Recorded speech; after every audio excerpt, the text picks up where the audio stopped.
Welcome back to the College Football Slate Show here on the 1009 Network. Sorry we missed y'all last weekend, or last week. It was Thanksgiving. Schedules are hectic. We still got the picks out. That's all we're going to say about last weekend. You obviously, if you're listening to this, hopefully listened to the podcast from this week and heard our venting sessions. So, new week, new us. Last week, probably of picks and bets for us. I mean, we'll probably do some bowl bets every now and then, but kind of hard to get 5 games in 1 week because bowl schedule. We'll probably do a bowl pool if y'all are interested. Right, All 10 of y'all. So we'll figure it out. But yeah. There is still a chance that Grayson can tie me in bets. And we are still tied in straight up picks. So it's gonna come down to the last weekend unless we have the same 5 picks, which I doubt it. Could be true, couldn't be true. There might be one game that we differ on. So yeah. And it's probably that UCF Tulane game. Who knows? True. But yeah, last week of the season, championship weekend. Big whoop. I mean, we're playing for conference bragging rights. Yay. Yeah, 8 titles in 9 years. Woohoo. I mean, Yeah. Routine for us, not for many others. But yeah, but I mean, it's still going to be a good game. Just good games all around. Starts tomorrow night with the Pac-12. There's actually a couple of games on tomorrow, just in general, like some of the lower bowls. Right. But the main game, obviously, is Utah USC. USC is looking to clinch their spot in the bowl game, which we'll get to this with later. TCU, I still think they're probably a top 4 team. I know it would be 2 losses to the same team, but playing that extra game, like I've heard this left and right, it's going to expose you. And Ohio State's sitting there doing nothing this weekend, so I don't know. Yeah, I mean, I think it's a bit different with TCU having beaten the team they're going to face Saturday. USC, the lone loss being to Utah. If you can't beat them on a neutral field, I know they lost on the road the first time, I believe, so a little bit different there. And we see the spread kind of reacting to that a bit too, but I don't know. It'd be tough. I think circumstance-wise, TCU's in a better spot if they were to lose.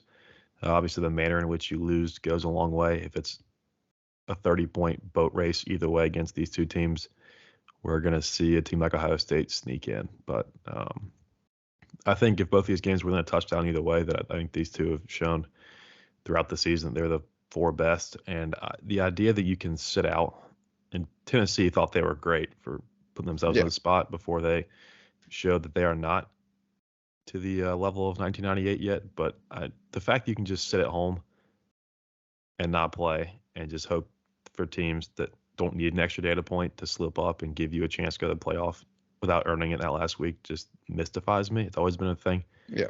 We hear it in the SEC a lot, but that's usually benefits from it. But I mean, it's. But with the SEC, we've seen where it's happened to Alabama and Georgia.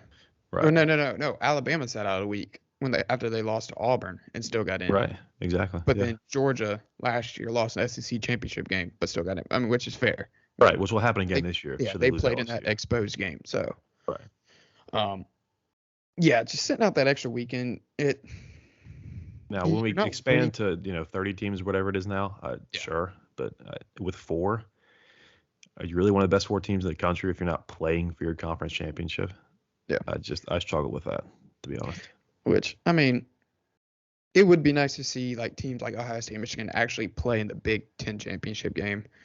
I mean, and then like SEC usually winds up actually being Georgia the best team. Same thing with like how the ACC has been. Not necessarily the ACC and SEC are on the same level, but it's like you get the same teams year in year out pretty much playing in the conference championships outside of the Coastal Division, which for how many years was it? Each team basically got every year for 7 years a different team won it. Yeah. It was ridiculous. Whatever that the number is, it was, no team won it more than twice before every other team in the Coastal had won it. So, I mean, it's just, So I'm not sure if the whole idea of no divisions would work for the SEC. Maybe. Yeah. I mean, it opened the door for it. I think it's really what all you can ask for. It's like Georgia slips up against, they're playing more West teams than they are East teams because the East is weak. There's no hiding that. I mean, Tennessee was better this year, but for how many years has the SEC East been cake? Like, Right. Yeah. Florida will occasionally be good, but it's nothing. I mean, it's like the ACC Atlantic. So, yeah. But that's just a completely different story. This is actually a big game for Caleb Williams to Massive. Yeah. potentially lock up the Heisman since they give it out he in 2 sits weeks. it minus and then 4 numbers wherever you look right now. So I mean, it would take an all-time terrible performance, I think, to knock him off that pedestal. Just given the amount of buzz going into last weekend that Notre Dame was going to be the sexy upset pick of the week, people forecasted it as soon as they beat us, and it just didn't happen. I never really bought into it. Was I alone on Southern Cal last week? Yes, you were. I was a little bit surprised about that, honestly. I know we were remote and not really doing a show, but yeah, we didn't really I was get hoping into it. We were hoping for the upset, but then shit happened. But I don't know. I never quite saw it. He struck the Heisman pose. I think he realized in the middle of that game, especially off a special play like that individually, what he had out in front of him, and they closed the game, won 38-27, I think. So they handled that pretty well. And he kind of knew it too because Michigan Ohio State played early in the day. Right, that was a noon game as well. If Ohio State played in the conference championship, you could very much still have Stroud in your top 3, which he very well should be still. But he'll be in New York. He's just not playing this weekend. Yeah. It's another case of you're not playing another game to get votes. So right, and by the same token, if Stroud wins the Heisman because Caleb Williams struggles in an extra game, that's kind of ridiculous too. So But we've been saying that same thing for how many years with our quarterbacks? So a lot. Which I mean, not to get off topic, but the Heisman Trophy voting should not open until after the national championship game, and it should be given like 2 weeks after that or whatever. Or at least wait until after this week if it's regular season only. But still, I would say it's because it's the most valuable player of the season, right? Right. And if you lead your team to a national championship. Yeah, but I think it's still thought of the regular season only. And that could change. But that's just my personal take on that. But early voting hits us different because Deshaun Watson does not have one for that very reason. So other game on Friday night, Conference USA, CUSA, as people say. You got UTSA, University of Texas San Antonio. I had to think about that. And the Mean Green of North Texas. They are the Mean Green, right? Yeah, that sounds right. Yeah. Okay, cool. That's a game. Sure. Football, TV, whatever. How was that with the new playoffs? How was that group of 5? Is it going to be the best ranked group of 5 champion? Probably. I would assume. Just copy and paste the model that we see in the New Year's Six now. Yeah. Because one guaranteed spot, and then should a Cincinnati appear and there's a team behind them to level of like Tulane or UCF this year, then sure. Because like Boise State, like the Mountain West, if Boise State ever gets back to there. Right. Yeah. There's potential. And then like Coastal Carolina and Troy, like the Sun Belt has teams that could. James Madison, as soon as they're eligible. Yeah. Yeah. So I think that's how it's going to be. Is the highest. I think that's what it is. The highest ranked G5. They should be guaranteed one spot. Yeah. Yeah. So, like I said, the Conference USA, that's on Friday. Saturday, we get kicked off with 2. You got the MAC Championship, Ohio and Toledo, and then big one for TCU. TCU and Kansas State are playing. TCU's number 3, Kansas State's number 2, the highest ranked number 3 team. I don't know. Like, people keep wanting TCU to lose, but this hasn't happened. This I is think they're in case. regardless. If they keep it within 2-3 touchdowns, honestly, I think they're in. I just don't see how.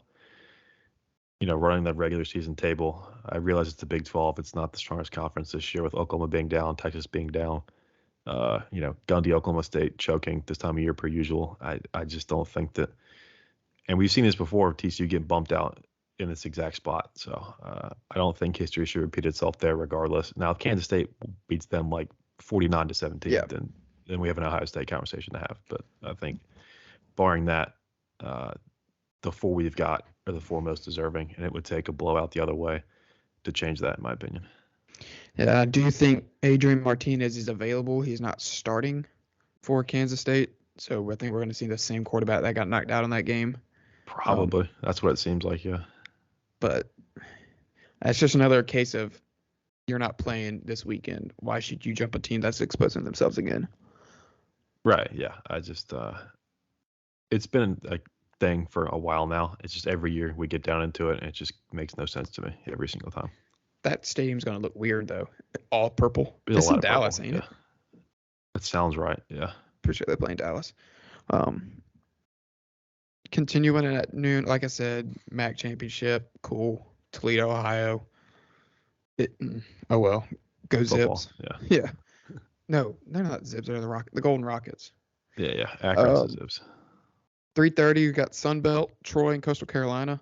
I think Grayson McCall is trying to play. They needed him last week. They played Yeah. James Madison for that division. James Madison beat them 47-7 without McCall, but because this is year one in the FBS, I think it's 3 years to be eligible. I think it's 1 year. I just think whatever it is, it should be 0. That's ridiculous. Yeah, it's stupid. Played great all year. You should be penalized for going down, not necessarily going up. I don't get it. I think they should be able to play for it. I mean, looking at the spread, I don't think McCall's supposed to play. Troy's favored by 8.5. I mean, since that Hail Mary that Chase Bryce beat them with, they haven't lost. So, yeah, they're a 10-win team. Speaking of players not playing and looking at spreads, did you see what the Pac-12 commissioner said today? I did not know. It's completely off topic. I gotta find where it was. Oh, that's fine. Go ahead. It was basically saying that, talking about how how NFL releases injury reports 90 minutes before the game. Yeah. Because of how big gambling. That's the only reason they do it. Yeah, that's the only reason they do that. And that's what the Pac-12 commissioner was basically saying, is that with how big college gambling has gotten in college, that people are always talking about how much injuries affect the way they bet and all that. They're trying to think about possibly bringing in something along the lines of like an injury report released a certain amount of time before games. See, I think if you're going to do that, if gambling is the reason behind it, then it's a terrible idea. I don't think you should cater to that at all, especially the collegiate level. I realize under the table money has shaped this sport since long before we were even alive. But I think, trying to put the money on top of the table with NIL and all that, I don't see any benefit to athletes for doing this, because obviously they're still ineligible to be betting on this stuff. So yeah, and what if I don't they feel see a good, reason to they feel better after warming up and stuff too. Right. I think that there should be a difference between NFL and college, or professional and college for anything. I think NFL, it's more feasible, even though their athletes are also restricted from this stuff, which again, they should be. It's integrity of the game. I think that, yeah, if you're doing it to please DraftKings and FanDuel, then I would abandon that where it is. Now, if you want to do it for, the media who know anyway, or, the fans who may not know how to hit follow on Twitter and just find it themselves. It's not benefiting anybody except for gambling, which again should not be the reason you do anything. So, on its face for me and you, great. But as far as actually implementing it just for that sole purpose, I can't quite get behind that. I agree with that. It feels weird. I don't know why. It just goes to show you how big gambling is now. Like, it's everywhere. Right. ESPN An 18-year-old should not have to Yeah. tell somebody about his hamstring on the morning of game day so that somebody can lay 3.5 points at them at home. It's just stupid. I don't understand that. And if you don't like that, then don't bet on college. It's not hard. It's that easy. Yeah. To get back on track, where was I? The big game-ish, kind of, at 4 o'clock on CBS. The SEC championship game in Atlanta, Georgia's big backyard. Spread game, yeah. Looked a lot better last week before LSU laid an absolute egg in Kyle Field. It was a 2-score loss. That was bad. Yeah, it was. They rushed the field. That was the first time they've scored over 30 points or whatever since in 2 years. Probably, I believe it. Yeah, that team has been directionless since App State went into College Station and beat them. They lost to Cadillac Williams and Auburn. They were several bad losses. They're 5-7, so they were close to losing. Did Marshall play there? No. Or who was it? Who were they? They were close to losing to somebody. They had an unimpressive final score against Sam Houston State, I think. UMass as well during Cupcake Week. That's what it was. They won by inside 20 points, maybe, with a spread north of 5 touchdowns. I don't know, something like that. But it has been a season to forget for A&M, and what's left of their recruiting class is going to have to be I think, convinced almost all over again to commit to what Jimbo's got going as long as he has it going. So yeah. I wonder what the spread was before this, or before LSU lost. I would imagine it's probably what, probably 9.5, 2 touchdowns. 10. Really? I'd say closer to 13 than 10. Interesting. But I mean, public perception doesn't help this either. Yeah, that's true. But I mean, like I said, with some of the games that happened last weekend, this conference championship weekend has just kind of lost a lot of its steam. Right. Yeah. Outside of the Big 12 and Pac-12, I mean, the games are just games at this point. Yeah. SEC, ACC have no playoff bearing. Sun Belt doesn't even feature the two best teams in the conference. Yeah. UCF Tulane could very well be for a New Year's Six spot. I know I've said that 2 weeks now, but that race is getting so crazy with UCF losing to Navy. I think that one of those rankings right now, UCF's 22, Tulane's 18. That's well within striking distance for either one. So again, that should provide us our New Year's Six team from the G5. It will likely only be one this year. There's no Cincinnati waiting in the wings up near the playoff range. So. Did you see that thing I sent y'all last night about? It was like 2 texts back to back. It was like, here it is. In the event that all the favorites win this week in the Rose Bowl, choosing Penn State over Ohio State would cause a 3-bowl swap.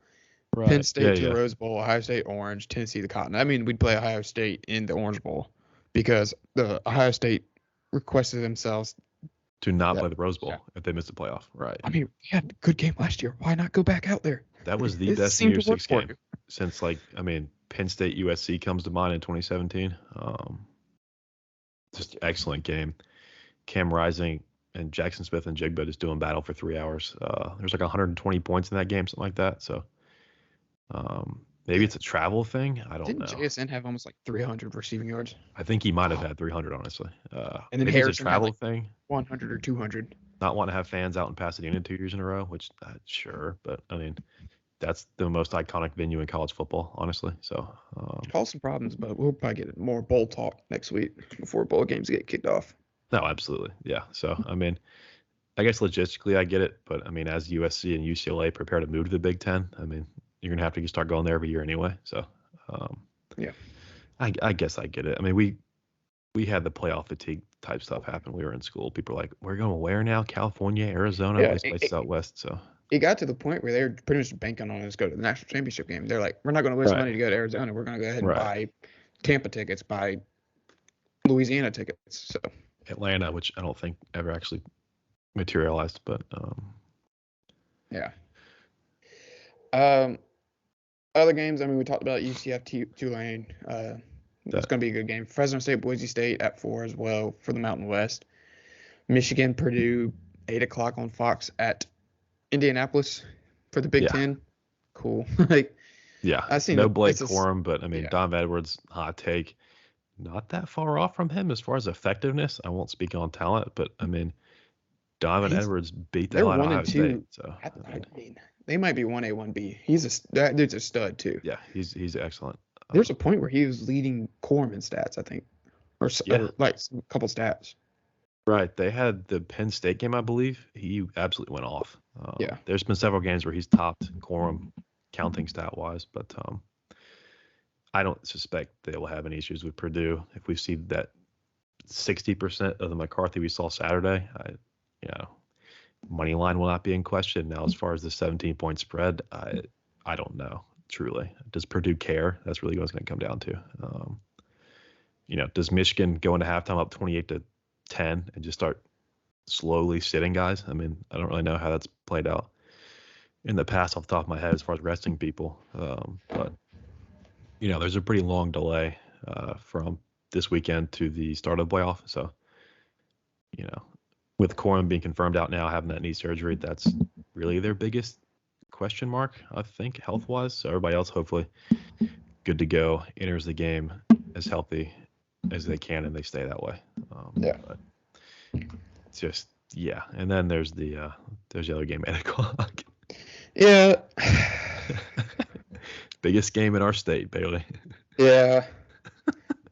Yeah. It's the Battle of the Carolinas. Woo.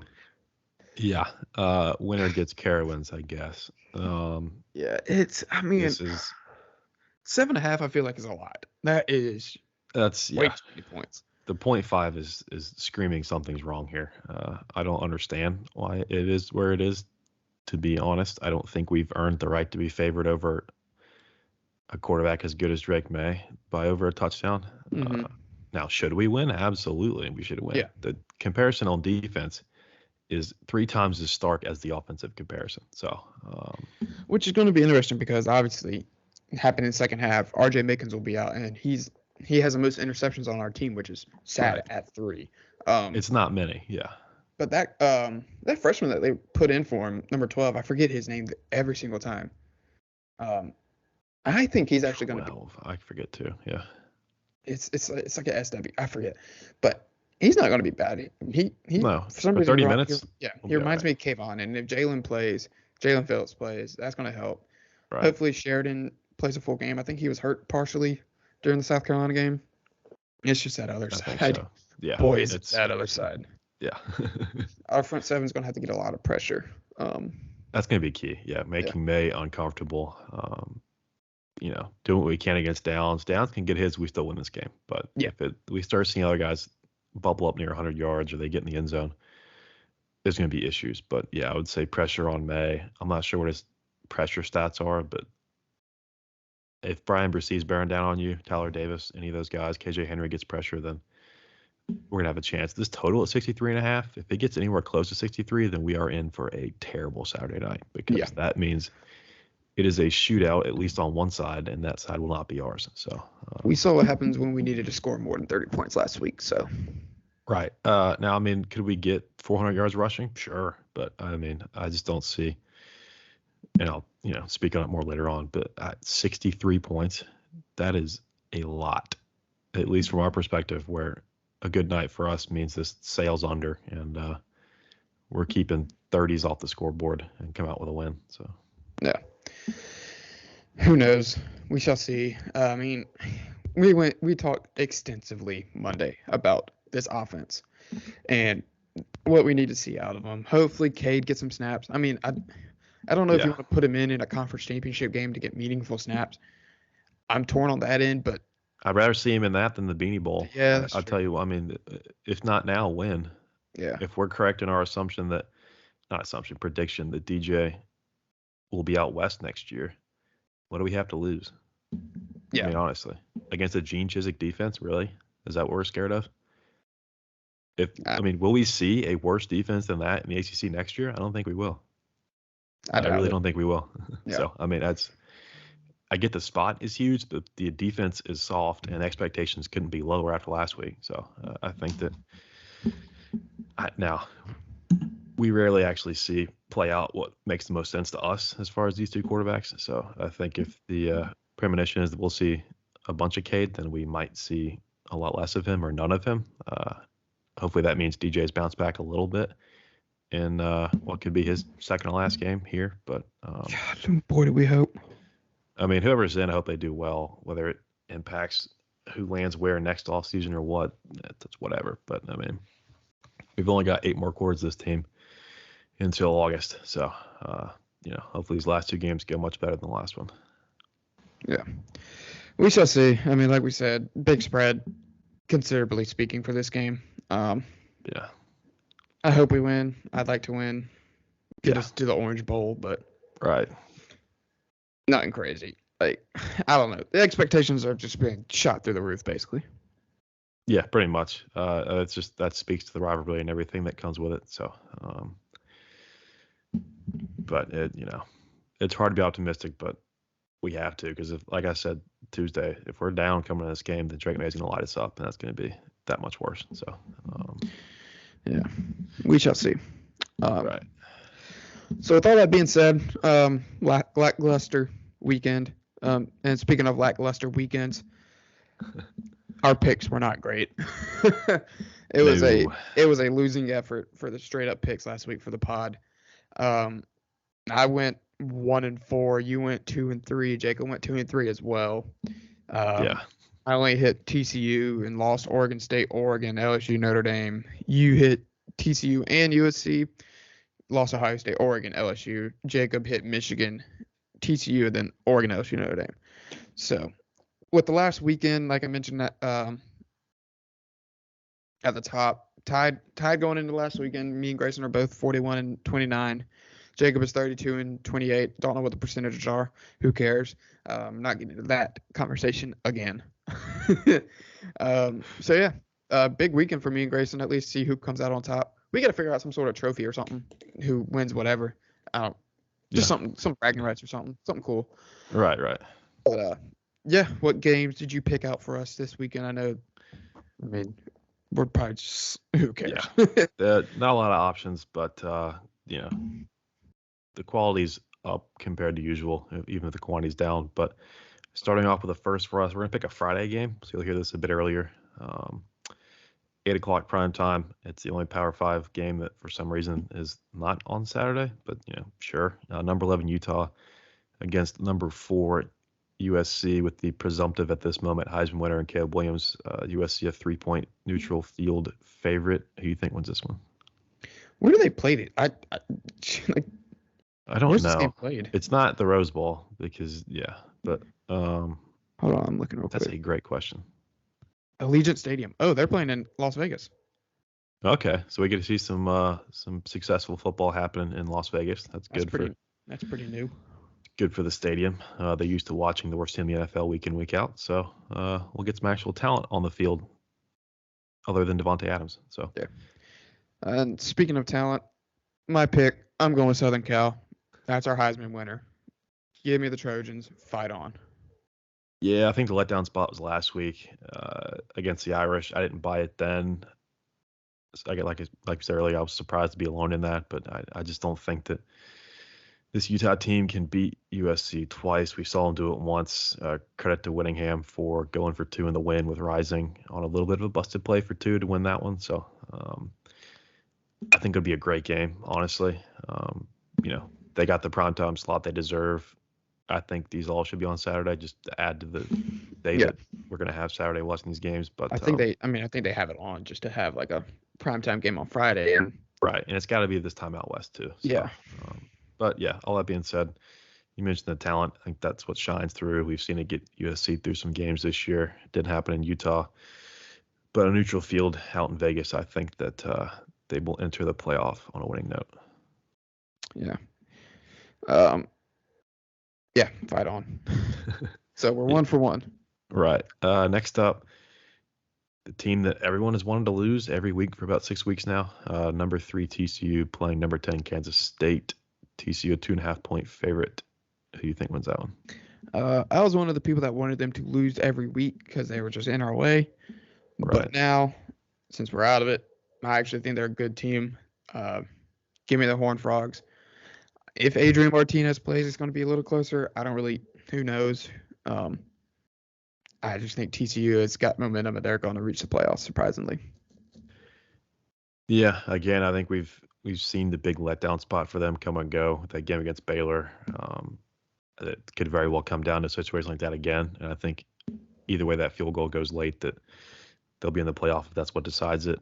Yeah, give me TCU. I think that for Kansas State, their best player is Deuce Vaughn, regardless of which QB ends up going for them. I think either one they'll have up and hopefully will finish the game, unlike we've seen some teams against TCU. But I just think that, yeah, I mean, does it feel kind of foolish to pick USC and TCU in these, seemingly coin flip-ish games against top 10, top 11 teams? Maybe, but I think it worse we split these and we're in step with each other. So, yeah, I know Kansas State probably should have beaten them the first time around. But like I've said for weeks now, what is supposed to happen in the Big 12 rarely does. People have been saying from the mountaintop for a month now that should Kansas State get these Horned Frogs again, they would destroy them. It'd be not even close. People said that about Texas. If they played them, it happened once, they lost that game. Same thing at the rematch. It would just be TCU getting blown out. I just don't buy it. Give me Duggan, Sonny Dykes. This team's held serve 12 weeks now, 12-0, and I think they get to 13-0 headed into the playoff. Yeah. So next game, what do we got? I only put one of the 17-point spread games in here, but it is the SEC. It does feature the number one team in the country, although I think Michigan should be one. But number 1 Georgia, number 14 LSU, off an embarrassing loss to Jimbo Fisher and what is left of the best recruiting class of all time. But this should be another unanimous one. Who do you think wins this one? I'll go next. Yeah, Georgia. Does LSU cover? I'll tell you in a minute. But I mean, this is LSU's not beating Georgia. Now, No. I was fully prepared to have a tinfoil hat on sitting here should LSU have gotten past A&M to say that, a call will be made to Kirby Smart to throw this game in a convincing fashion to get to SEC teams in. But unfortunately, Sankey will not have the opportunity with LSU losing last week. So, yeah, I think that LSU is capable of a bounce back, not against Georgia, though. So, yeah, give me Georgia. So what game we got next? Since that one was very, very riveting discussion for that one. Yeah, medium spread this time. It's a game we're definitely going to be unanimous on. It's number 9 somehow Clemson in Charlotte for the 8th time in 9 years, playing number 23 again somehow North Carolina. This game had a lot of juice this time last week. It now currently does not because of this time 2 weeks ago probably had a lot more juice because UNC was still one loss. That's true. Georgia Tech beating them. Georgia Tech beating Georgia for 10 minutes. Yeah. I mean, Clemson's going to win the game. I mean, it's just yeah. Give me Clemson too.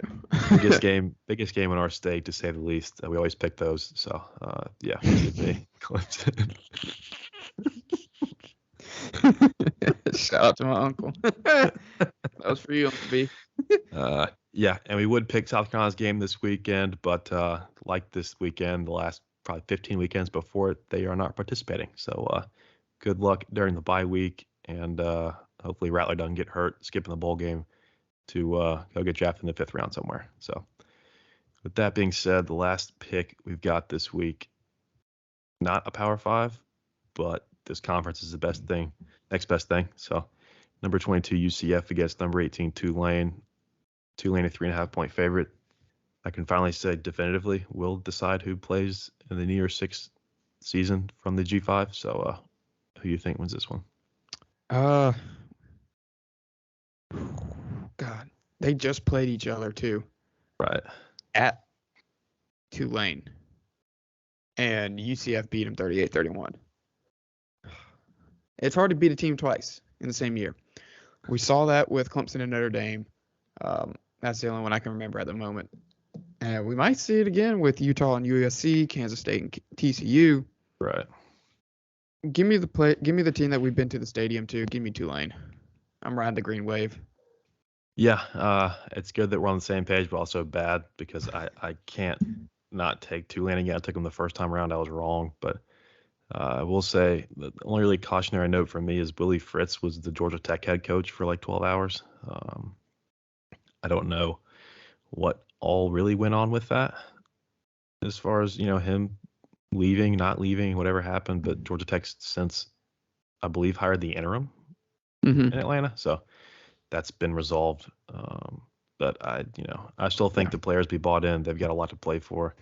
Like I said, if they win this game, they'll be on the biggest stage possible during bowl season, this New Year's 6 slate that we've got every year that always delivers great games. So, yeah, give me some of the best uniforms in the country, some of the best helmets, and give me Tulane. So, with that being said, we're going to have a tie.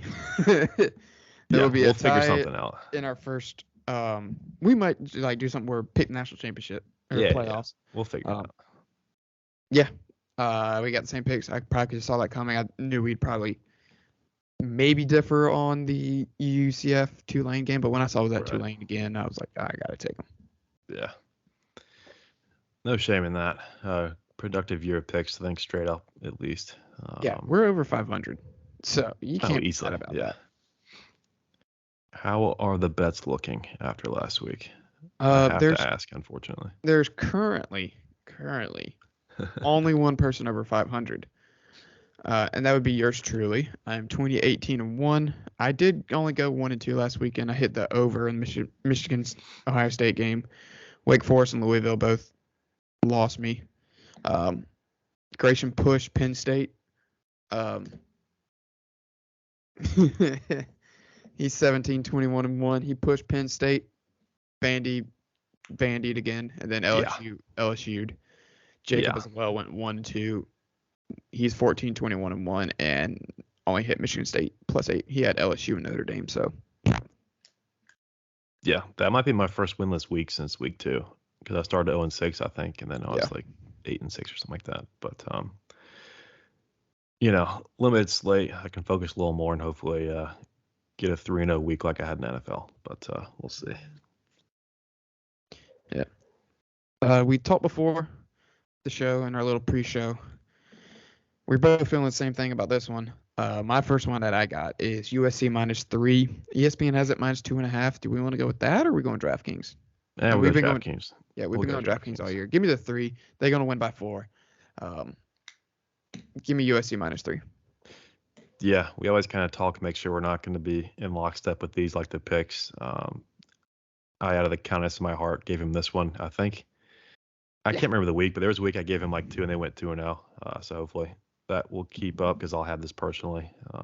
So yeah, give me the Trojans protecting our betting record.